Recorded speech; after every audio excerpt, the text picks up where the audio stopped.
এর ওয়েদার আবার মেঘলা। এই দেখুন, মাঝে মাঝে অবশ্য সূর্যি মামা একটু করে উঁকি দিচ্ছে, তবে বলছে আবার নাকি নিম্নচাপ আসছে। তবে বর্ষাকালের একটা সুবিধা আছে, যে কোনো চারা গাছ খুব সহজেই বেড়ে ওঠে। আর এই সিঁড়িটাতে প্রচুর গাছ আছে।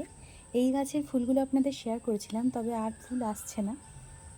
এটা নাকি একবারই ফুল এসে গাছটা শুকিয়ে যায়। কিন্তু এই গাছটাতে দেখছি কুঁড়ি এসেছে। আমি জানি না কী রঙের ফুল হবে, এলে অবশ্যই শেয়ার করব।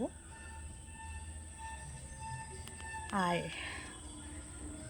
এই ছাদেই আমি ম্যাক্সিমাম ভিডিও করে থাকি আর আপনাদের সাথে সেগুলো শেয়ার করি। তো ইদানিং মিউজিক্যাল লিপসিং ভিডিও খুব কম করছি। তার থেকে মনে হচ্ছে একটু ভয়েস দিয়ে আপনাদের সাথে কথা বলি, ভয়েস দিয়ে ভিডিও করি, সেই কারণেই, আর কিছুই না।